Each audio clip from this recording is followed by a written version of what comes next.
PT Bukalapak.com Tbk resmi memperpanjang tenggat waktu penggunaan dana IPO yang semula ditargetkan rampung pada akhir 2025.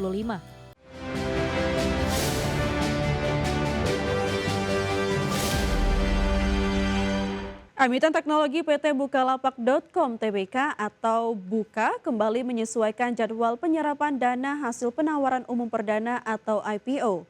Hingga akhir tahun 2025, perseroan masih menyisakan dana sebesar 4,3 triliun rupiah yang kini disimpan dalam instrumen deposito hingga surat berharga negara.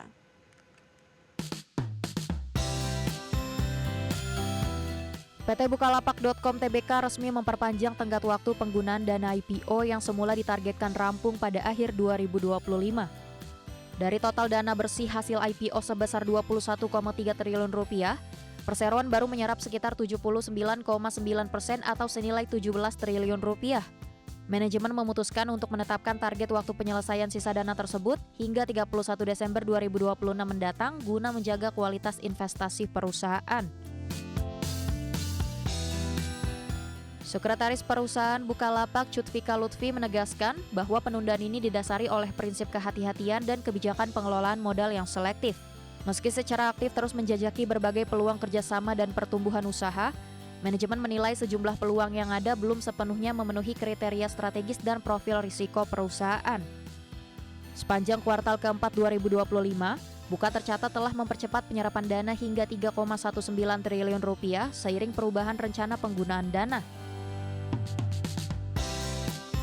Untuk menjaga nilai dana yang belum terpakai, Bukalapak menempatkan sisa modal tersebut pada berbagai instrumen keuangan dengan imbal hasil bervariasi antara 2 hingga 6,75%.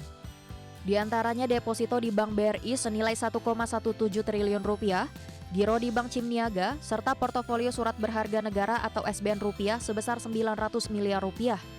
Langkah ini diambil untuk memastikan likuiditas perusahaan tetap terjaga di tengah dinamika ekonomi dan industri yang menantang. Berbagai sumber IDX Channel. PT Aspirasi Hidup Indonesia Tbk atau ACES menyikapi momentum bulan suci Ramadan dan Lebaran 2026 dengan optimisme tinggi. Perseroan menilai periode ini historis mendongkrak permintaan dan aktivitas belanja masyarakat di segmen retail rumah tangga dan kebutuhan pokok.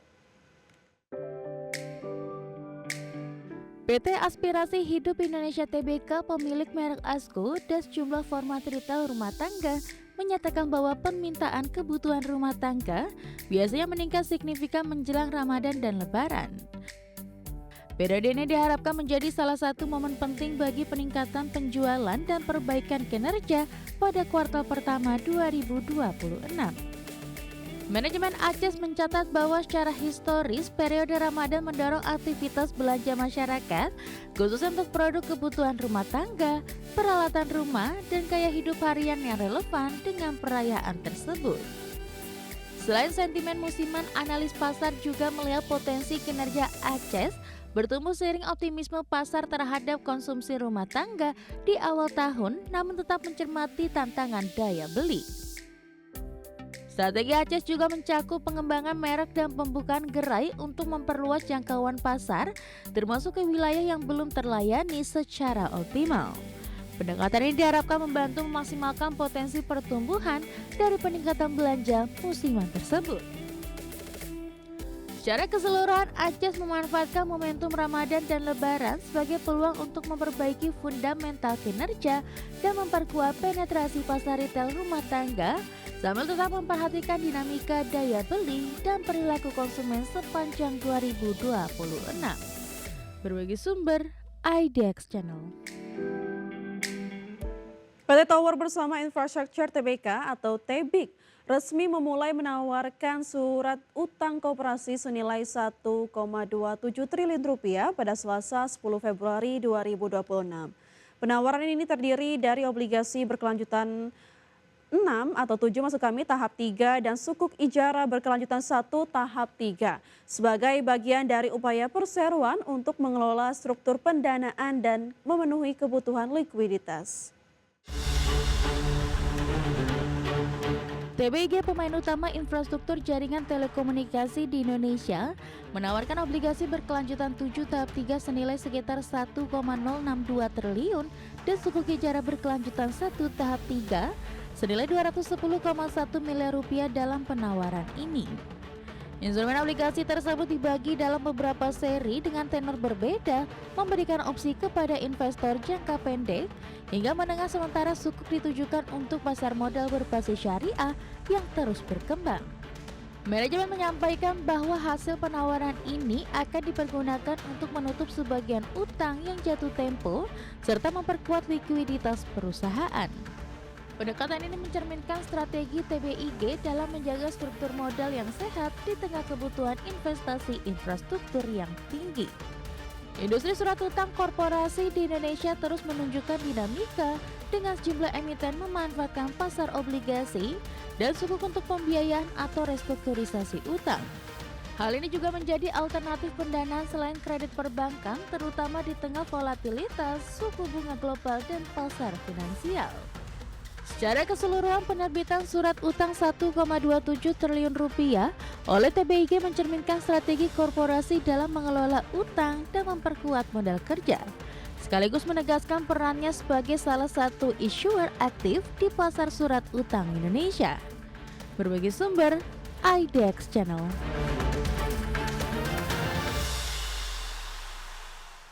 PT Dharma Polymetal Tbk atau DRMA memperkuat perannya dalam rantai pasok kendaraan listrik nasional dengan mulai memproduksi baterai litium untuk motor listrik dan mengembangkan ekosistem electric vehicle.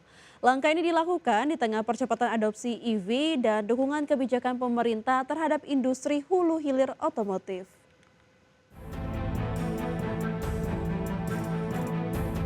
PT Dharma Polymetal Tbk dikenal sebagai emiten komponen otomotif yang memproduksi berbagai suku cadang untuk motor dan mobil.